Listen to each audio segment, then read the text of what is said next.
pessoal, sejam todos bem-vindos. Começa hoje a primeira edição do ATAPcast. Eu sou a Sofia e pra gente começar esse bate-papo mais que especial, a gente trouxe ela, a fundadora. Com vocês, Cláudia Rocha. Olá, pessoal. Uma boa noite. Obrigada, Sofia, pelo convite.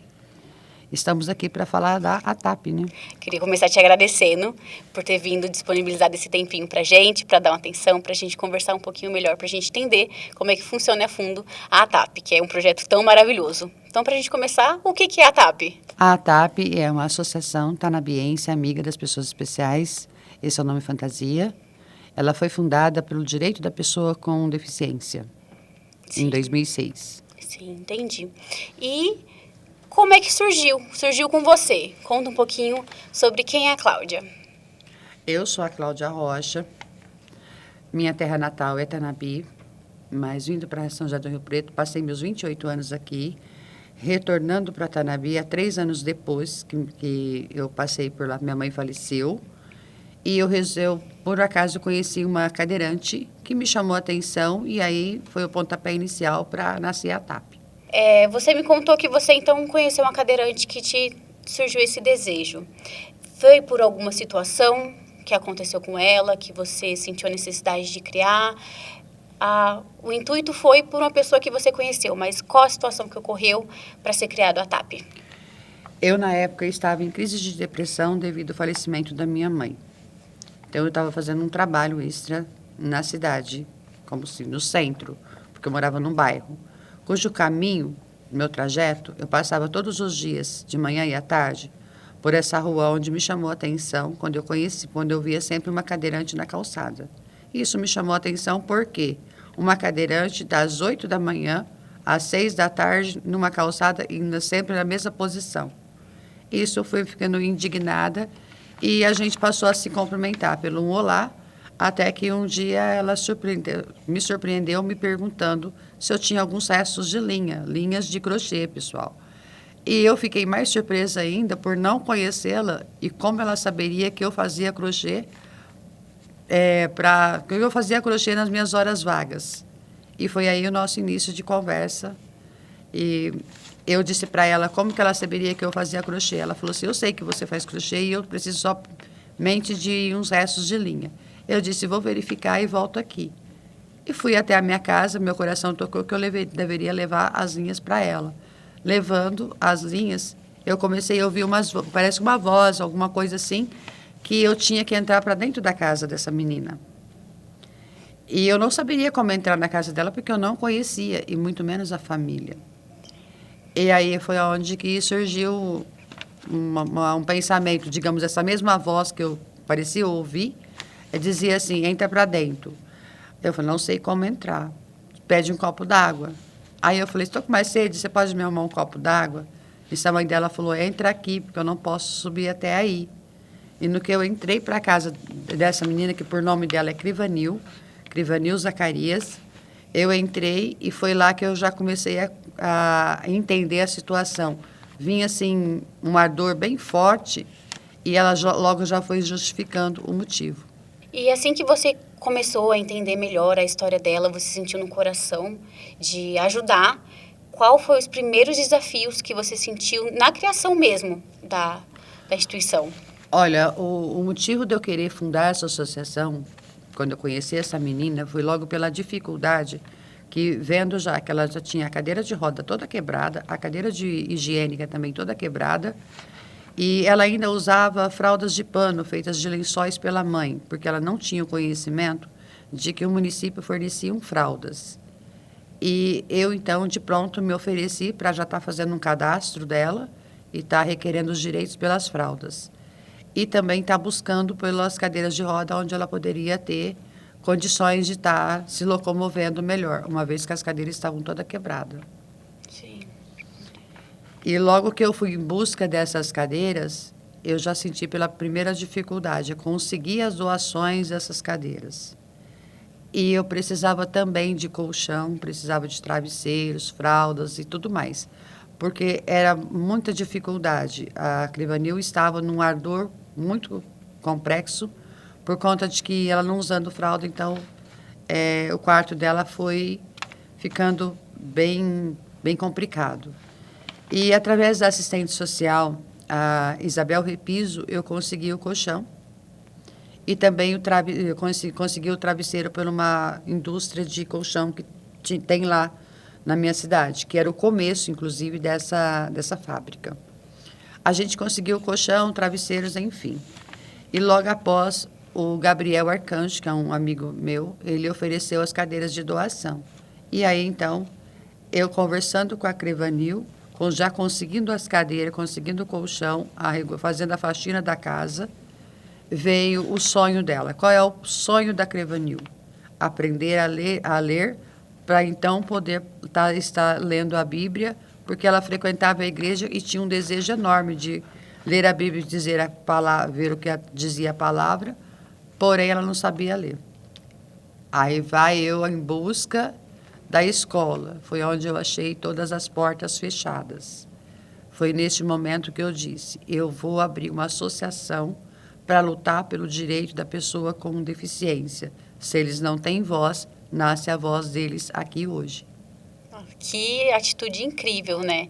Que a gente vê que hoje em dia a gente se encontra numa sociedade que fala muito sobre inclusão, mas só fala, ninguém dá o primeiro passo, né? A gente fica esperando que caia do céu, a gente abre pauta para defender, mas é maravilhosa a atitude que você teve para realmente dar esse primeiro passo e de ir atrás, teve coragem, porque a gente sabe que é criticada, não tem apoio, o pessoal acha que é bobagem, então realmente tem que ter muita força de vontade, um coração maravilhoso para ter força para continuar lutando por um direito de outras pessoas que realmente ela foi alguém que você conheceu ali sem querer, às vezes é membro da família, mas você ainda foi um chamado que você viu na rua e te chamou, então realmente sua força para isso foi maravilhosa.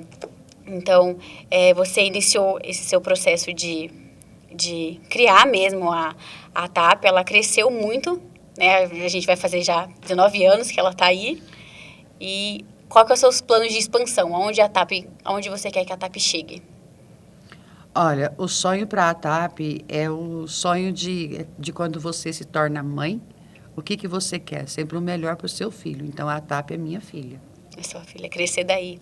E eu ouvi falar que você está com um projeto de abrir novas sedes.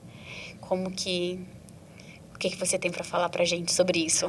Olha, em primeiro lugar, como eu disse, né, eu agradeço ao Djalma, porque ele apareceu lá para buscar uma próxima cadeira, que ele necessitava na época, nos dias, porque a TAP nasceu para lutar pelo direito da pessoa com deficiência.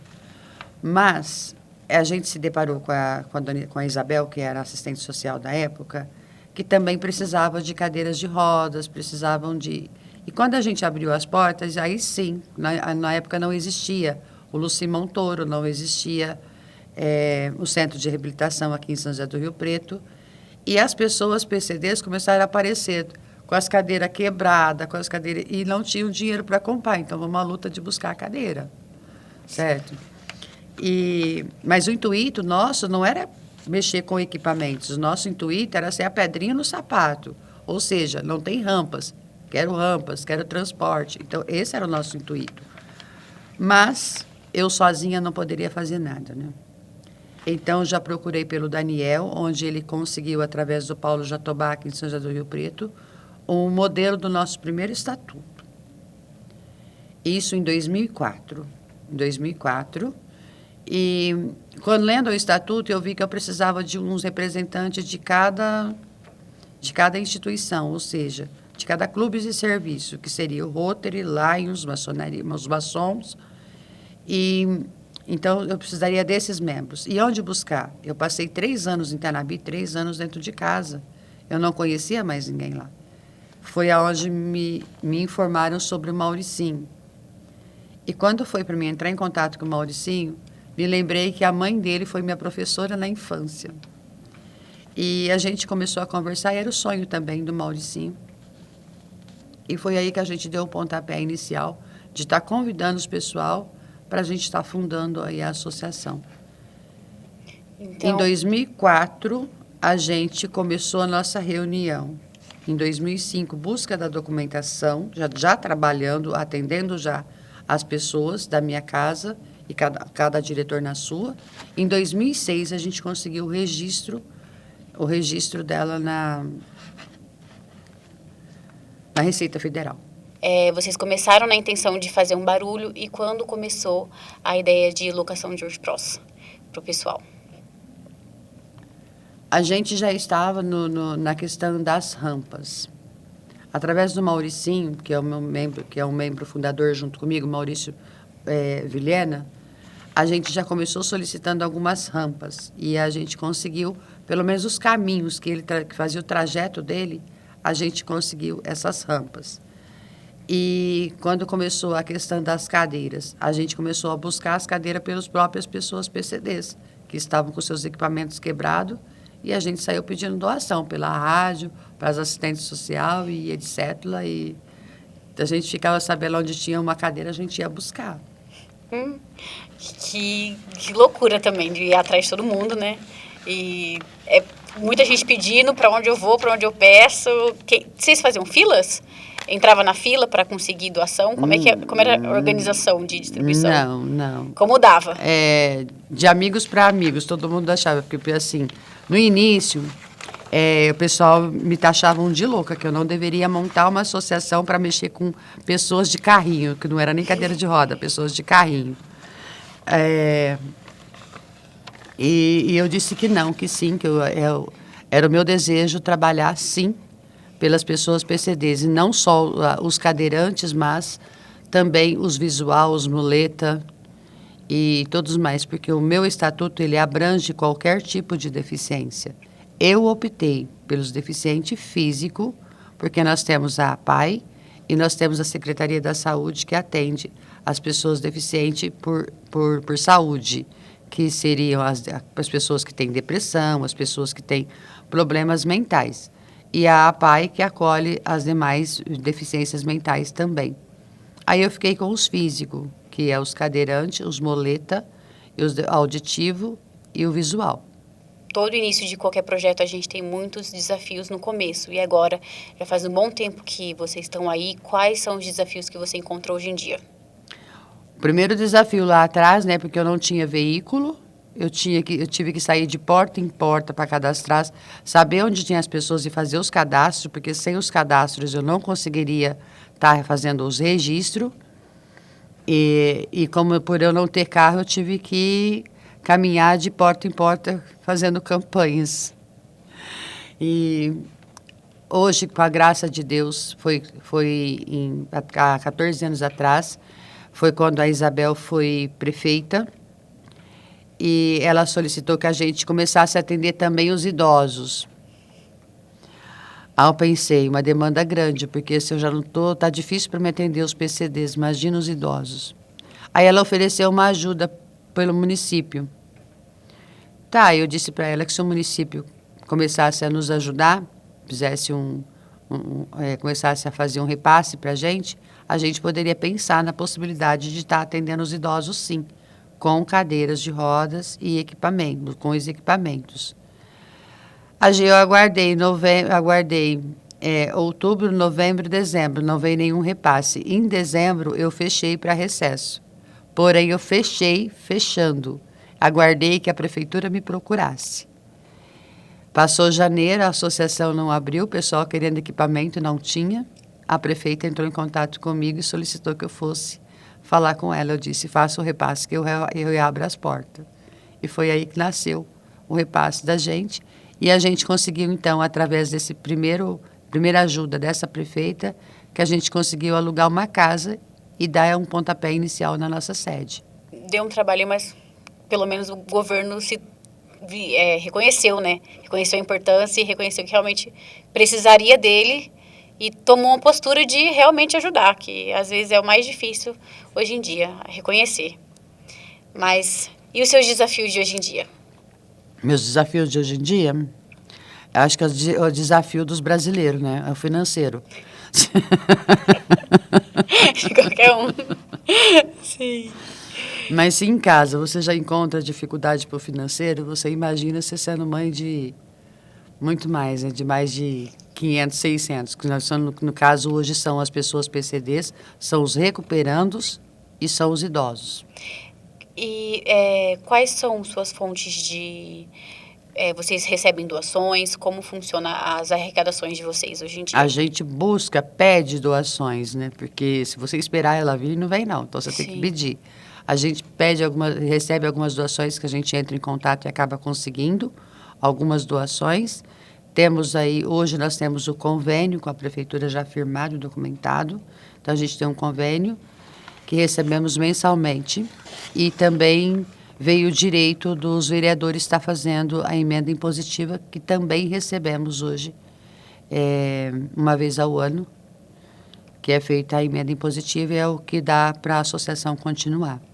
E se o pessoal quiser fazer doação para vocês, como funciona? A associação ela tem uma conta na Caixa Federal, né, onde pode ser feita doação por Pix, doação por depósito, pode ser feita doação na sede. Então, tem várias maneiras das pessoas estarem doando. Isso estou dizendo financeiro. Em questão de equipamentos, caso alguém tenha alguma cadeira, andador, colchão, qualquer coisa que se diz em relação à pessoa PCD, pode estar entrando em contato no nosso telefone. Porém, se esse doador quiser, de fato, conhecer o nosso trabalho, pode estar indo levar a doação e será bem recebido para estar conhecendo a nossa humilde sede. Que maravilha. E para quem precisa dessas doações, como que funciona para entrar em contato com vocês? Tem que passar por alguma fila? Como funciona o processo para estar adquirindo? Hoje fila para equipamentos nós tendo sim. E como eu te disse, a associação veio para atender os PCDs. E hoje a gente atende também os idosos e os recuperandos. E nós não temos dinheiro para comprar equipamentos, então a gente sobrevive de doação. Solicitamos ao município, mas até o momento não tivemos uma resposta para a compra dos equipamentos. Agora, se o prefeito aí quiser fazer essa compra, né, e nos repassar por comodato, é bem-vindo para atender o município. Fica a Né? dica, quem sentir no coração, vamos ajudar, gente. É muita gente que precisa da nossa ajuda. Então, façam suas doações, empresas façam suas doações, será sempre muito bem-vinda, que nunca é demais, né? Doação nunca é demais, sempre nos ajuda. Agora um bate-papo rápido para a gente descontrair um pouquinho, para a gente já ir para o fim. Se você pudesse ter um superpoder, qual você gostaria de ter? Uma sede onde eu poderia receber todos os PCDs e, com certeza, agregar todos os idosos. O que te inspira a continuar? O amor que eu tenho pelas pessoas deficientes. Se você pudesse aprender algo novo hoje, o que seria? Se eu pudesse aprender algo novo hoje, eu queria aprender a fazer isso aqui para divulgar mais meu trabalho e ver se eu consigo fundos. Vamos ensinar, a gente está aqui para aprender, com certeza. Se você pudesse descrever a associação com uma palavra, qual que seria? É a minha filha. Um recado para o mundo? A deficiência está no pensamento, na cabeça. Porém, o respeito está no coração. Respeite os direitos de uma pessoa deficiente, porque um dia você também pode ser uma. Com certeza. E agora um sonho seu? Conseguir minha própria sede, ter cursos, ter todos os meus PCDs junto comigo para estar aprendendo como um dia eu aprendi para estar aqui. Então, muito obrigada. Gente, é com essa alegria que a gente vai finalizar a nossa entrevista de hoje. Fique por dentro que por aí vem muito mais. A gente vai ter muita mais entrevistas maravilhosas que vocês vão poder acompanhar de pertinho. Pessoas que fazem parte desse projeto. Cláudia, eu queria te agradecer pela oportunidade que você teve da gente conversar, entender um pouquinho melhor da sua história, entender um pouquinho sobre a TAP. Você está sempre... As nossas portas estão sempre abertas para você, para o que você precisar, o que você quiser aprender, o que você quiser divulgar. A gente vai estar sempre aqui para te ajudar também nessa luta. Então, muito obrigada pela sua presença, viu? Eu que agradeço pelo convite. Peço desculpa talvez por algum erro. Não espero vocês na TAP por conta de algum equipamento, mas espero por uma visita, querendo conhecer nosso trabalho. E quem mais quiser estar conhecendo nosso trabalho, serão todos bem-vindos. Gente, é isso. Fiquem de olho nos próximos episódios. E por hoje é só. Até logo.